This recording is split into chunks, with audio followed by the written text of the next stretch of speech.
The Future Forecasting Group remote views what's really happening at CERN. Discovered lost tapes confirm extraterrestrial contact and secret space program claims by French experiencer. A UAP caucus of over 80 Japanese legislators that includes former defense ministers has been formed to investigate UFOs as an important national security threat. Hidden UFO civilization could be on Earth, according to Harvard University researchers. A deal between Russia and China to establish an international lunar research station, first agreed to in 2002, has been passed by the Russian legislature and signed into law by President Putin. A militarized version of SpaceX's Starlink is to be acquired by the Pentagon to form a global satellite communications network. The secret history of deep underground military bases and the Great Awakening. These stories and more on Exopolitics Today, the Week in Review. You're listening to Exopolitics Today with Dr. Michael Salla, your source for the uncensored truth regarding the human, extraterrestrial, global, and political agenda. Click the like button and subscribe to this channel. And now, here's Dr. Michael Salla. Welcome to the June 15 edition of Exopolitics Today, the Week in Review. Glad you could join us. So there's been quite a few developments concerning exopolitics this week, so let's get into them.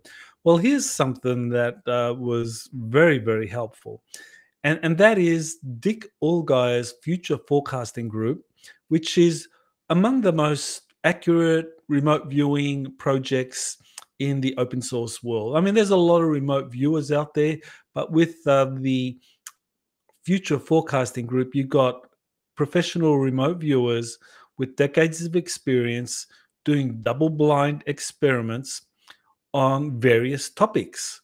And these are very accurate because they are double-blind. You do not have any kind of influence by the targeter because the targeter himself or herself is unaware of what the target is. That's the benefit of the double blind, and the Future Forecasting Group does it really well. Now, in this particular session, they remote viewed what's really going on at CERN. That's the Large Hadron Collider in Switzerland. And what this remote viewing session did was you had 6 remote viewers, or 5 actually. One was the targeter, and they looked at what they could find through remote viewing at CERN, and they found some very disturbing things. They found some experimentation happening there. There were scientists that were very unhappy with events at CERN. It had something to do with opening portals. It had something to do with crowd control and population control throughout the planet. And so without being too specific, it gave us an idea of what's really going on in there. And it described ceremonies down there, and that it really is, the projects at CERN are very dark.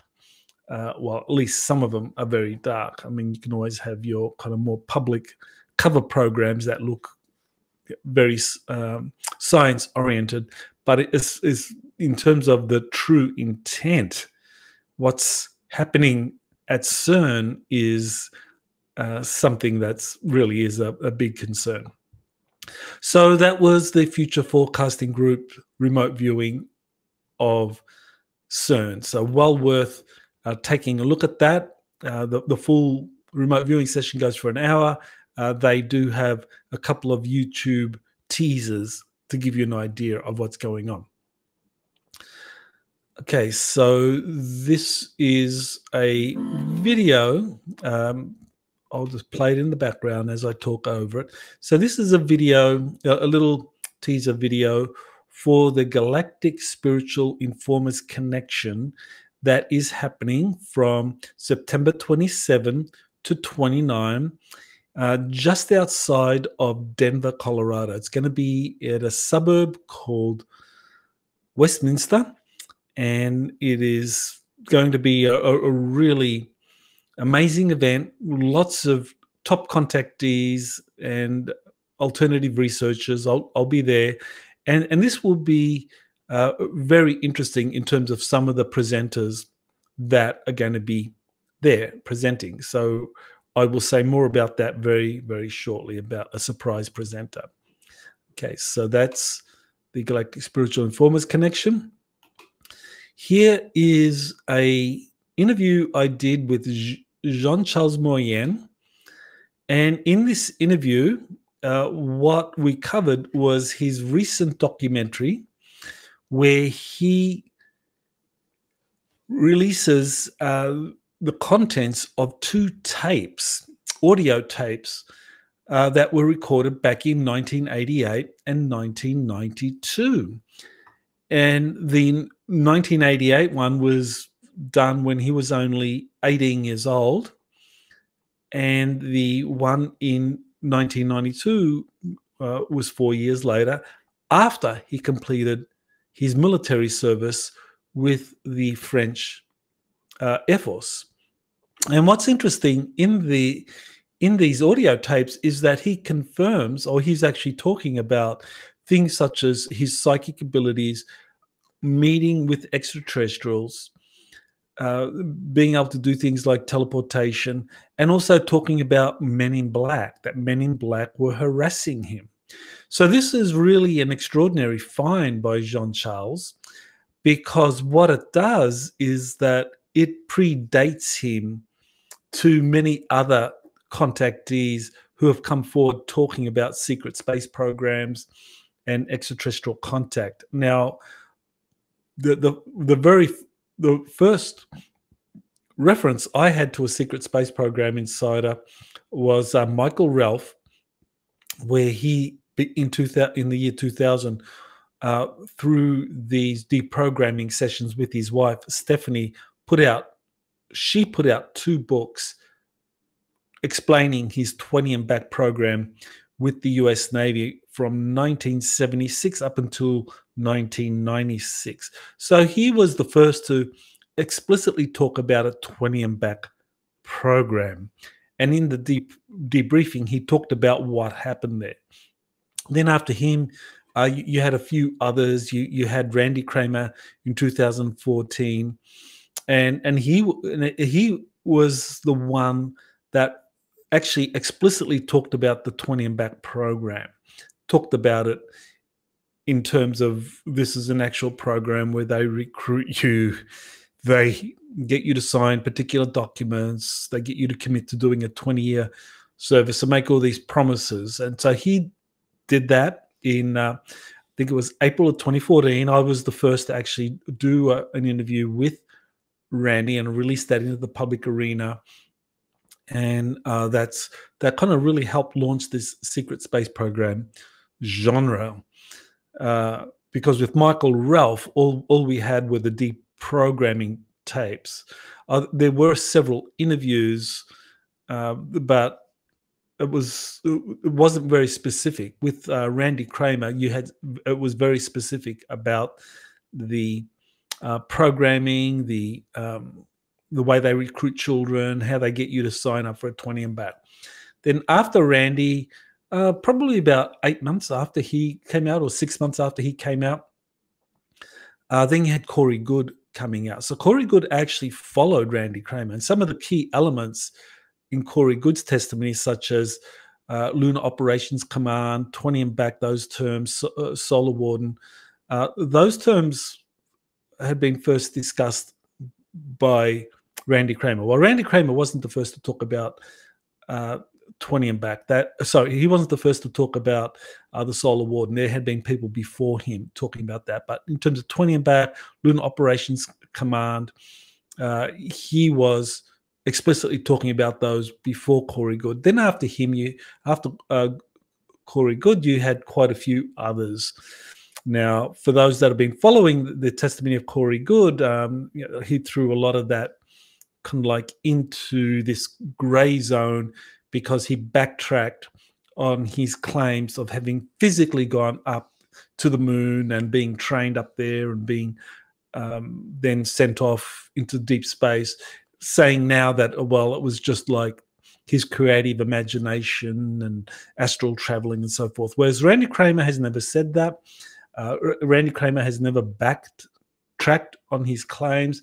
And there are others like Tony Rodriguez, Jean-Charles Moyen, who all, as well as many others, who have gone up into space as part of this secret space program. So these tapes are very helpful because they have Jean-Charles confirming elements of his secret space program service. Like he talks about seeing a flying triangle over a military base where he was serving, and that flying triangle, that was something that presumably was part of the secret space program that he had served on in France. And so this was in a radio interview he did with France's version of Art Bell. This was a gentleman by the name of, and I think I probably won't get this right, Jimmy Jeu.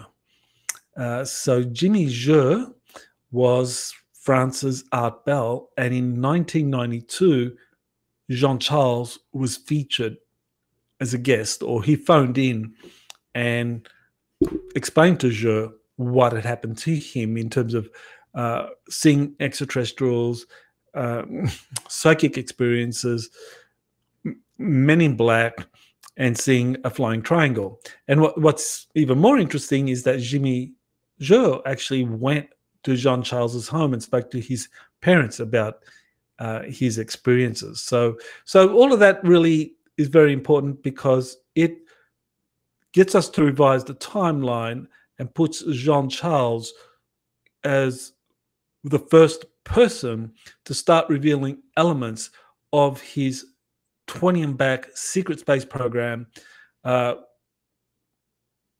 years before others. I mean, 8 years before Michael Ralph, and more than 20 years before Randy Kramer and Corey Goode and others. So that was a very important development.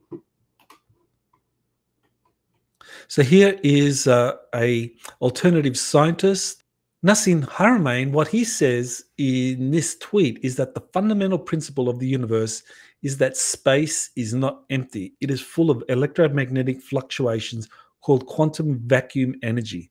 This energy field is at the foundation of mass and forces that make up our physical universe and our reality. So he is kind of like not the first to say this, but Nassim articulates very well the scientific principles behind free energy. And he is well worth following in terms of understanding this breakthrough science. I mean, others that preceded him in talking about this kind of quantum vacuum energy are people like Nikola Tesla. There have been multiple inventors and even extraterrestrials that have talked about the quantum vacuum energy. But he is someone that has established an organization to study this and do experiments to validate the theory of the quantum vacuum. So very exciting. I know he is someone that has also had contact experiences. So to what extent are his insights influenced by his contact experiences with extraterrestrials? That's something that I hope to be able to talk to him about in a future interview.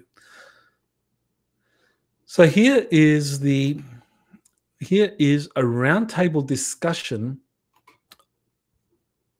of different presenters at the upcoming GSIC conference. So you've got the organizer, Danny Henderson, Dan Winter, Dan Willis, Jerry Wills, very interesting.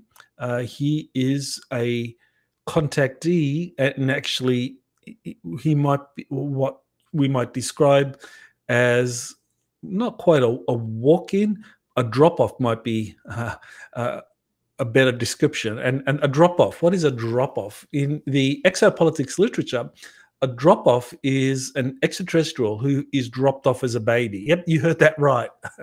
I mean, that is quite amazing. But we have documents verifying this actually happens, that there was a 1988 Defense Intelligence Agency document that was a briefing to the incoming director of the MJ12 group.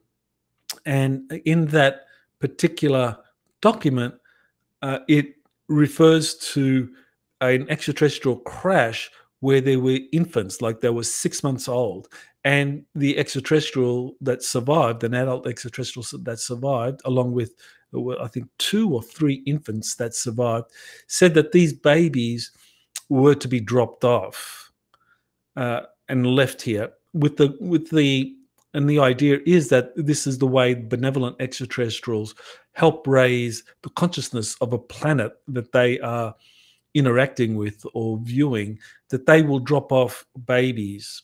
And what are these babies? These babies are, I guess you could call them hybrids of human genetics and extraterrestrial genetics, so that an extraterrestrial soul can go into that hybrid baby, and that hybrid is now dropped off on Earth, because, I mean, Earth has its own distinct gravity, oxygen supply. I mean, the composition of the atmosphere might be very different. An extraterrestrial from, say, Alpha Centauri, if they came and walked on Earth's surface, the oxygen content and the atmospheric content might be sufficiently different where, after a few days or hours or weeks, whatever, they might experience difficulties. So it's not.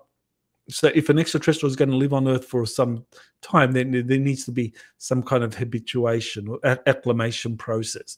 So what the extraterrestrials do is they create these hybrids where that hybrid child can now live on Earth without any problem. So this is what they do. So Jerry Wills is an example of those hybrids. All right, so another guest in that particular conference coming up, GSIC, is Tony Rodriguez. I've already mentioned him. He's also was a 20 and back. I'll be a featured presenter. Jean-Charles Moyen, I've already spoken about him. And also JP. JP will be a presenter at the GSIC conference. So we have still yet to work out whether he'll just come up on stage and reveal himself, wear a mask, or whether he'll do it from a room remotely, but he will be present physically at the conference. So for those of you that want to hear all of these people in person or possibly meet them, this is a great way of doing so. And I do hope to have the 3rd volume of JP's book available at the GSIC conference in September.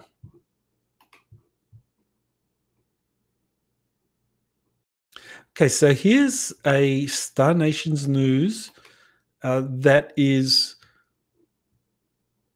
something that Elena Danan releases on a weekly basis on her YouTube channel. So definitely worth taking a look at that Star Nations news. Now, what she discussed in that Star Nations news is the latest news that she has gotten from her extraterrestrial contacts concerning the Jupiter Accords. Those were agreements reached in 2021 involving 14 spacefaring nations. The Artemis Accords, those are agreements, bilateral agreements between the United States and 41 other nations at the moment. So there's 42 signatories at the moment to the Artemis Accords. The hub, that's an extraterrestrial space station which has been set up high up in Jupiter's atmosphere, and that's going to become a center for trade in our solar system. Kind of very similar to Deep Space Nine or like Babylon 5. If you've watched either of those series, Deep Space Nine, a Star Trek spin-off, or Babylon 5 for those that are sci-fi. If you like sci-fi, that is definitely a must-see. Both of those talk about space stations that are very, very large, housing many thousands of individuals. And the hub is going to be something like that. It's going to become a center for galactic trade. So extraterrestrial visitors coming from wherever will go to the hub to make the trades. That's where things will happen. Safety zones, that's a key feature of both the Artemis Accords and the Jupiter Accords. So what are safety zones? According to the Artemis Accords, these are places where signatory nations or to those agreements can actually conduct their experiments, their projects, their mining, their trade, whatever it is that they're doing, scientific research, without any kind of interference from third parties that might sabotage, disrupt. And so this is where you get the military component coming in. So as far as the Jupiter Accords, the military component that would involve, say, the Galactic Federation of Worlds, but as the Earth Alliance takes off, the Solar Warden program will take more and more responsibility in ensuring these safety zones are not disrupted in any way. And also, she talks about how the galactic slave trade will be impacted by these different accords. So well worth watching that particular edition of Star Nations News on June 10.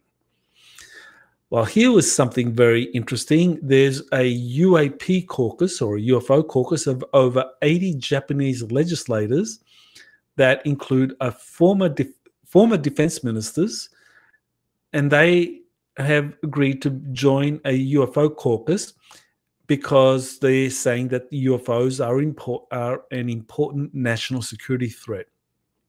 And interestingly, a former senior Pentagon official, Chris Mellon, gave a virtual briefing of what the US has done to investigate UFOs and their national security implications. So that's very interesting. Chris Mellon, he gives a kind of a perspective on the UFO issue that's pretty much aligned with the kind of information we got from David Grush, that UFOs have been recovered, that they have a non-human intelligence aspect to them, that they are being reverse engineered by corporations. But he also goes with the idea that these UFOs have not been yet successfully reverse engineered. And he also endorses those that say that UFOs are a national security threat. So this is where there's been a lot of criticism of Chris Mellon, Luis Elizondo, and others that have been supporting the ATIP program, that it frames the UFO issue as a national security threat, whereas those of us that have been involved in this research for decades now, we look at that as being nonsense, because if UFOs wanted to create problems, they would have done so decades ago, because you go back into the Roswell incidents or even World War II incidents, you've had extraterrestrial spacecraft visiting us, and they have more or less just kind of like monitored or interacted with different governments, but haven't openly revealed themselves because of these agreements. So now all of a sudden they're regarded as a threat. Well, I think that's a spin. Now, some might say, Chris Mellon might say, well, this is how you get the attention of members of Congress. I understand that argument. And yes, that definitely will get the attention of members of Congress, because scientific curiosity isn't going to cut it, nor will claims of right to know, the public has a right to know what's going on. That's not going to cut it with UAP with members of Congress either. But if you frame it as a national security threat, members of Congress are going to jump up and down and say, well, we want to know what's happening because this is a national security threat. Now, where I part company with Chris Mellon and Luis Elizondo and Jeremy Corbell, George Knapp, and so forth, is that they all seemed, and David Grush, is that they all seem to emphasize that these UFOs have been recovered and they've been studied by corporations, but they have not been successfully reverse engineered. So apparently this UFO caucus in Japan, because Chris Mellon is briefing them, it seems that they're going to follow a very similar trajectory. So at best, it's going to be UFOs are a national security threat, and some of them have been recovered. They have a non-human intelligence aspect to them, but we have not been able to successfully reverse engineer them. But wait, maybe our adversaries, China, Russia, maybe they have reverse engineered them, so we need to be careful. And that to me is just a lot of baloney, because I've written now 9 books on secret space programs, and it's very, very clear that these secret space programs, they have been in existence going all the way back to the 1950s and 60s with the initial prototypes that were reverse engineered based on recovered extraterrestrial spacecraft. Okay, so here's a story based on a paper from a scientist. Let's just go here. And so hidden UFO civilization could be on Earth, according to Harvard researchers. So what we have here is a group of Harvard researchers that are saying that there may be remnants of ancient civilizations on Earth. So there's a remnant from an ancient civilization. An intelligent species evolved separately from humans and now stays hidden. Crypto-terrestrials, so that's a new term. While others have referred to crypto-terrestrials or cryptoids or cryptids. These are non-human intelligences that live inside of the Earth. So according to this paper, crypto-terrestrials traveled from another time period or planet. And the unidentified creatures are of supernatural origin, likened to earthbound angels. So these are the theories that are proposed in this paper. Now, these scientists, they have said elsewhere that this is kind of like a thought experiment to them. But nevertheless, I think we can look at it as kind of like a soft disclosure, as preparing the general public for some startling revelations about underground civilizations or crypto-terrestrials. Now, I've been working with JP since 2008, and he has been on a number of missions. He's described these missions beginning both when he was a civilian and also later when he joined the military. So in 2015, he first began describing to me some of these missions. And in these missions, he's encountered ant people, Nordic extraterrestrials, and underground bases. He's encountered domes, kind of habitats, an underwater civilization in the Bermuda Triangle. So you could regard these entities or the inhabitants of these different places as crypto-terrestrials. And that what that shows is that agreements have been reached between Earth governments and militaries with these crypto-terrestrials, and that has not been revealed to the general public.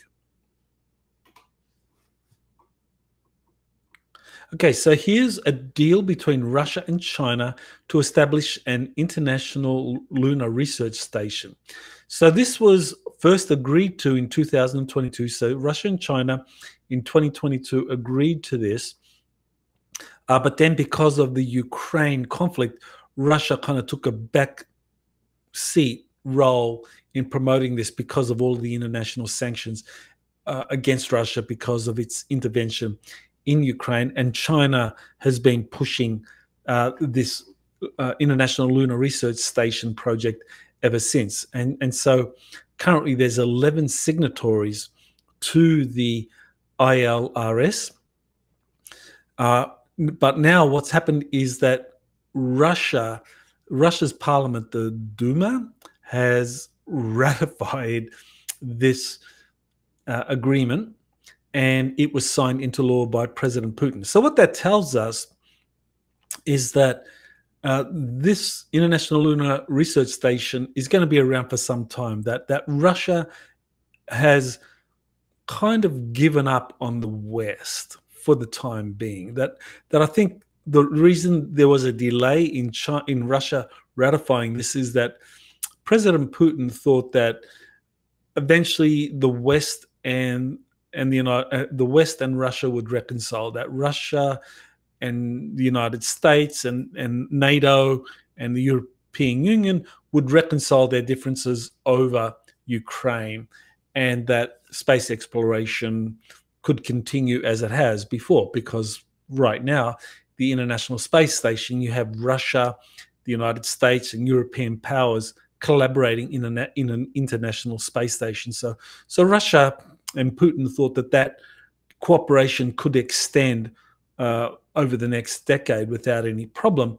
But now, because of Ukraine, because of how the West has kind of like escalated this in many ways, Putin has given up on Russia and is looking at China as being a ally, a permanent ally. Now, whether Russia and China will ever be permanent allies, that is a tall order. I think any geopolitics analyst would say, well, the prospects of China and Russia remaining permanent allies is very slim, because they share a border that is well over 1,000 miles in length, or several thousand miles. I don't know the exact length of the Russian-Chinese border.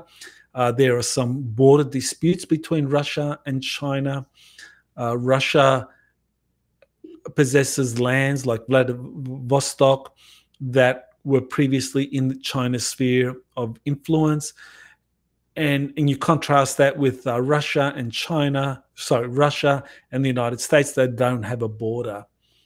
So I think most geopolitical analysts would say that it's much more likely that in the long term, when you have a more favorable, say, administration in the United States, say a second Trump administration that reaches out to Russia and to Putin personally, it's more likely that cooperation will be restored and an alliance can be established, as opposed to Russia and China. But nevertheless, for the time being, Russia and China are going to play nice with one another. They're going to trade. They're going to share scientific information, and they're going to establish this International Lunar Research Station along with 9 other countries. There's 11 countries that are signatories to this International Research Station.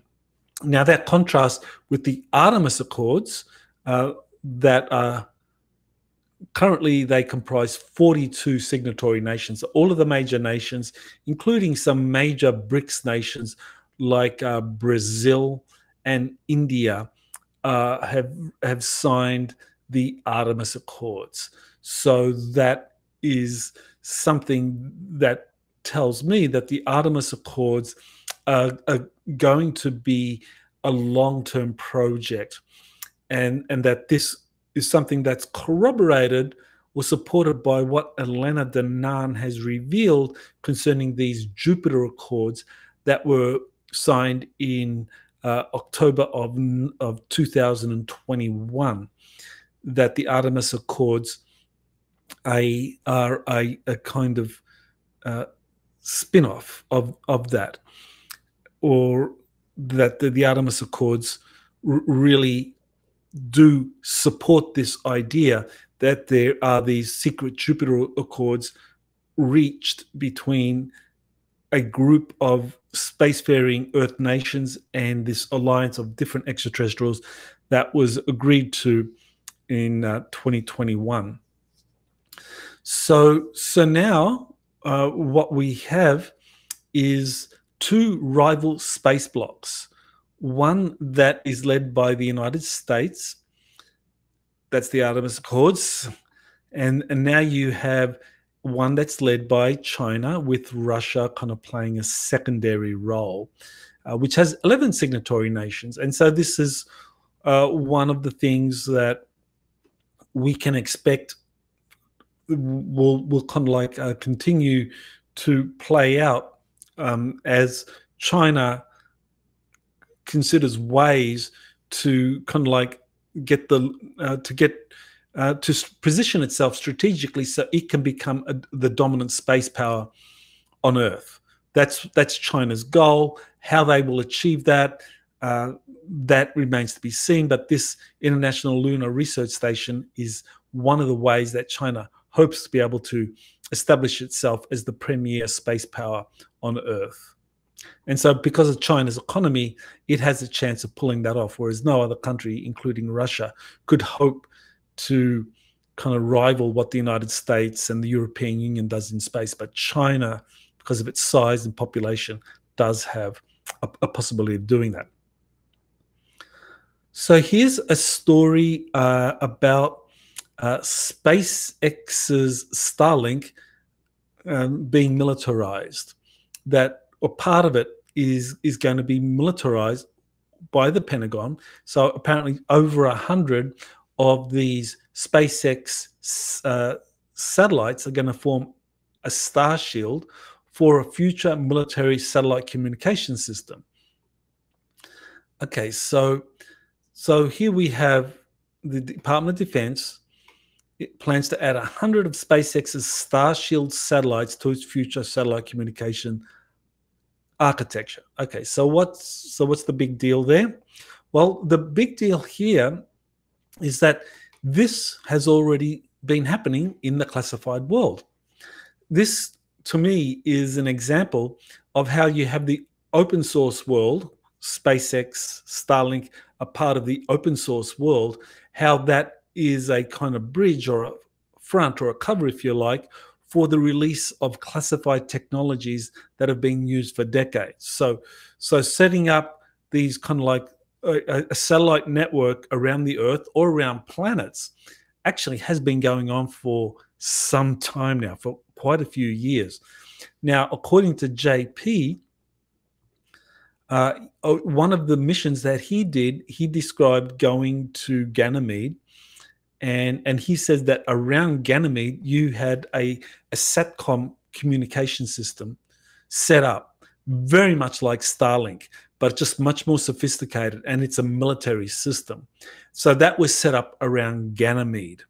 And so you have hundreds of like small satellites being put in orbit of the moon Ganymede by the US military, by Space Command, to provide a comprehensive satellite communications grid all around the planet Ganymede. Now, I don't remember how many satellites he said there were. He just described, JP described it as being very, very similar to SpaceX, or to SpaceX's Starlink, which has now, I think, 3,000 satellites. So to give a comprehensive SATCOM system of a moon like Ganymede, you would probably need several hundred. So according to JP, the military had already done this. So it's not as though the Pentagon really needs this, because the classified branch of the military, the Space Command, already has these very sophisticated satellites that they can put in orbit around a planet or around a moon, and have a grid to give it a comprehensive satellite coverage all over the planet. So that what that tells us, JP's revelation tells us that this satellite grid that the Pentagon is setting up with the assistance of SpaceX, that's really a cover. That what they're really doing is, or perhaps it's being leaked through SpaceX. That SpaceX it's like being allowed to reinvent the wheel, because that's the thing here we're going to be seeing many more examples of this, of how classified technology, how it's released. And one way of releasing it is to get the major corporations like Lockheed Martin, Northrop Grumman, General Dynamics, that build the satellites for these SATCOM systems used in classified programs like around Europa or around Ganymede or around Mars, wherever they've set up these systems built by these kind of legacy corporations like Lockheed Martin and so forth, rather than have those companies declassify that know-how, that the strategy that's being taken is to give to encourage new companies like SpaceX or Blue Origins to reinvent the wheel. And that's something that we know from the Jupiter Accords that was revealed by Elena Danart, that these companies like SpaceX, Blue Origins, Bigelow Aerospace and so forth, that they are being helped to reinvent the wheel. Because one of the very important things to keep in mind is that Ben Rich, the former head of Lockheed Martin's Skunk Works, he said it would take an act of God to release these classified technologies into the public sector. And I think he's absolutely correct. But what you can do as a runaround, rather than trying to get these corporations to release these proprietary technologies or these proprietary systems that they've kind of reverse engineered from recovered extraterrestrial technologies, rather than get them to release it into the public arena or try and declassify it, which is going to be a very, very difficult thing because there are agreements between the Pentagon and these companies that recognize them as having proprietary rights to this information that they've developed. So the runaround is to have these new companies like SpaceX, Blue Origins, and so forth reinvent the wheel. So you kind of like give them directions, you get them to participate in some of these classified agreements or meetings involving extraterrestrials. And so I think that's what's happening with Starlink. Okay, so here's a interview I did with Gene Decode, who served with the US Navy for over 20 years and reached a senior NCO rank with that. He wants that to, he doesn't want to be too specific about that because he does feel that there is genuine threats against him. And I think have served with the US Navy for over 20 years in over 5 different submarines, he probably does have a genuine concern about revealing too much. But nevertheless, he has had experiences such as a near-death experience. I think it was 1993 that he had a near-death experience. And as a result, here we have it. 1992 was when he had his near-death experience, and ever since that time, he's been receiving a lot of information downloads from the celestial realm about how the Earth is run by these dark satanic forces, and he's developed enhanced abilities such as remote viewing. So, I mean, to me, that does make perfect sense. There are many people that have had near-death experiences, and all of a sudden their psychic abilities just take off. Daniel Brinkley is a good example of that. And so people like Daniel, like Gene Decode, have had these NDEs. All of a sudden they have these abilities. Now, what makes Gene Decode unique is that he served with the Navy for over 20 years. And so he has knowledge of US procedures and military procedures and culture and operations and so forth, which really only comes for having served for so long. So this was my first interview with him. I will be doing follow-up interviews with Gene. So I look forward to those. And I think he's definitely someone to watch. Now, here is something that is from Donald Trump. Donald Trump talks about being told by credible military personnel about UFOs flying 4 times faster than fighter jets. So what I'm going to do is I'm just going to play the first minute or so of this video. UFOs, UAPs, the disclosure we've seen in Congress recently. It's confusing and upsetting a lot of Americans because there's something happening. There are unidentified aerial phenomena in the sky. We don't know what they are. Do you? So it's such a question I do get a lot, and it's such an interesting question. I've met with pilots that look just like you, actually. Okay, they have more of a crew cut. Okay, they look like him, and they look like you. Some of them look like you, a little fatter. But these are perfect people, and they're not crazy. Conspiratorial. They're not crazy, and they tell me stories that they've seen things that you wouldn't believe. These are not people that you would say, "Gee, oh, that's okay." President of the United States. But I said, who is it? That's Joe Biden wanting to do an interview. So I've met with pilots like beautiful Tom Cruise, but taller. Okay, handsome, perfect people.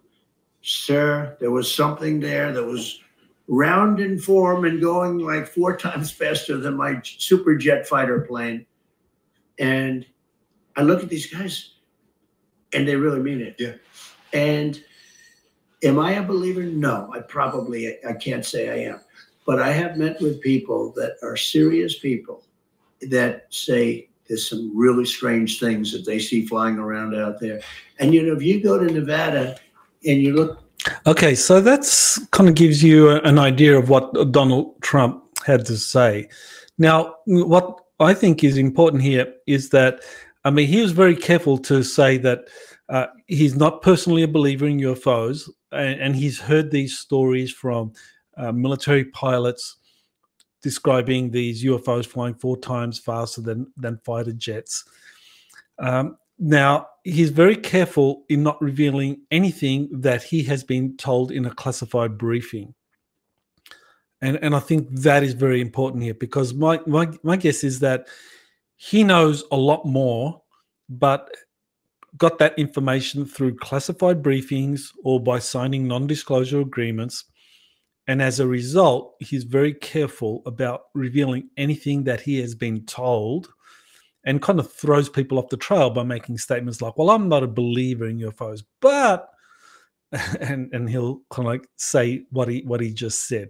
So I think this is all part of a well-orchestrated, well-thought-out plan by the military to disclose. I think Trump knows a lot, and I think he's going to play a big role in disclosure in the future. And I think we are headed for a second Trump administration. And if we don't have disclosure over the next few months, and if we do have disclosure over the next few months, I don't think it'll be a positive one. It'll probably be more along the lines of a false flag alien event. But if we get into 2025 without any kind of official disclosure, and you have a Trump administration, then I suspect he will be much more forthcoming about what's really going on.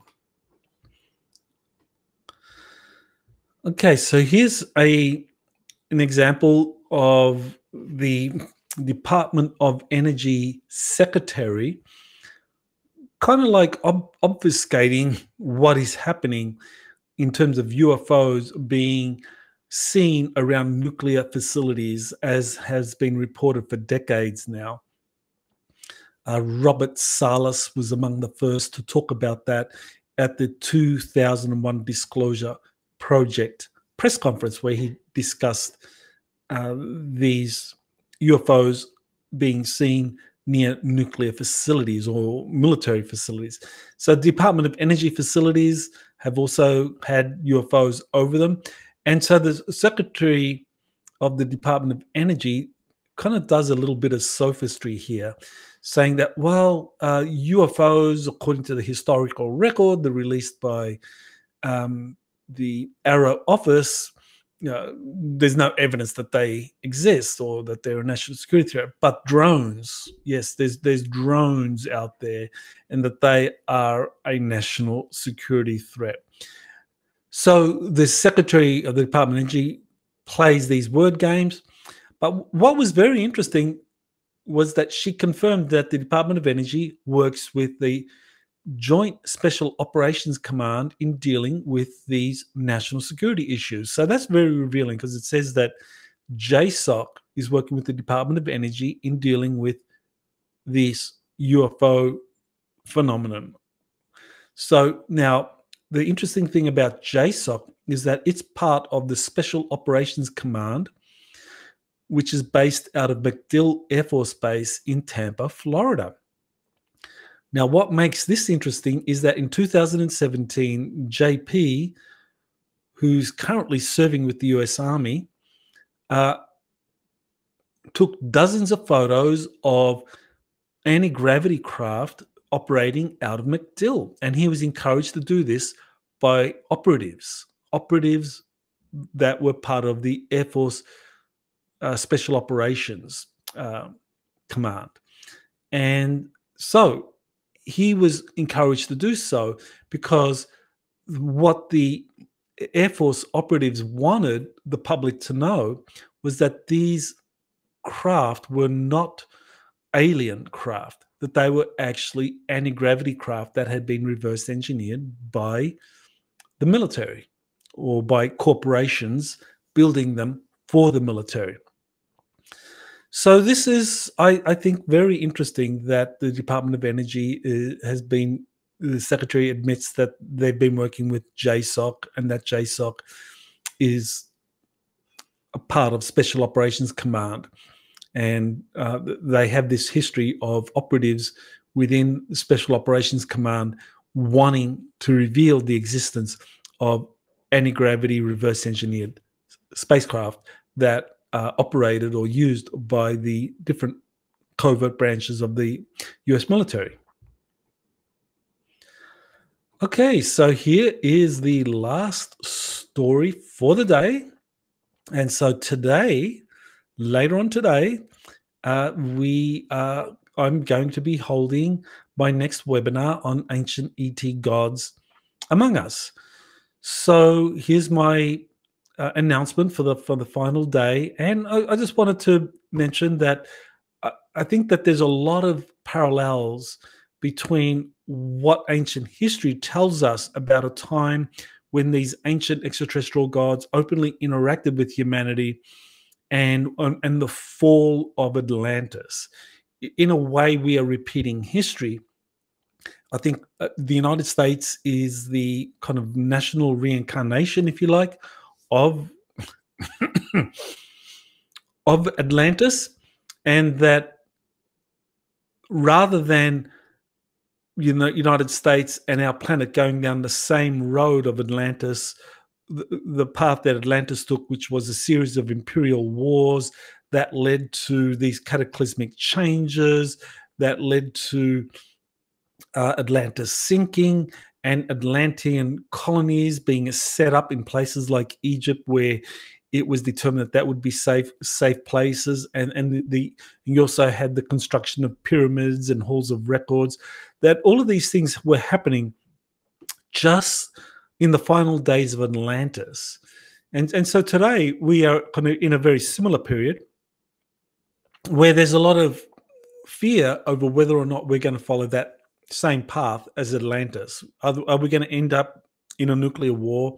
Is Russia and the United States going to go to nuclear war over what's happening in Ukraine?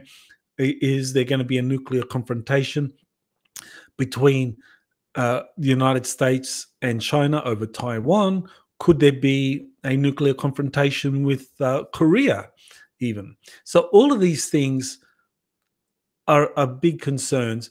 And I think when we look at the past history, the difference is that the kind of like pressure for these imperial wars to break out and lead to planetary catastrophe, these have been severely mitigated by humanity's awakening and also by the extraterrestrials who have recently returned.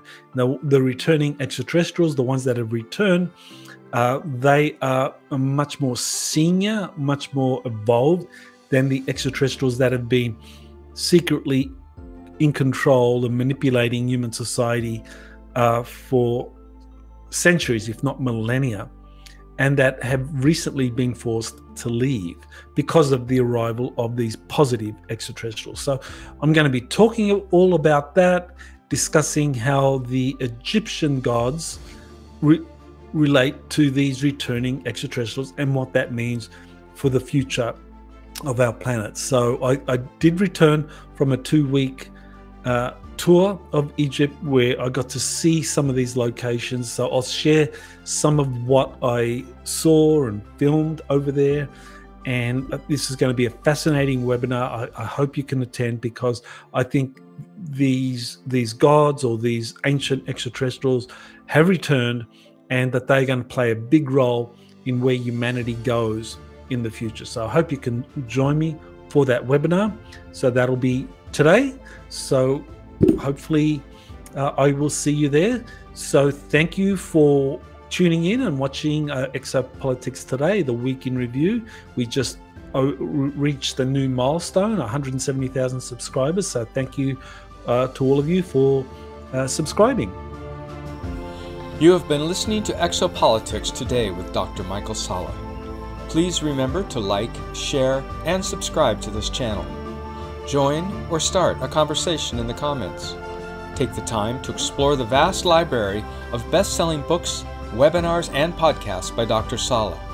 Visit exopoliticstoday.com.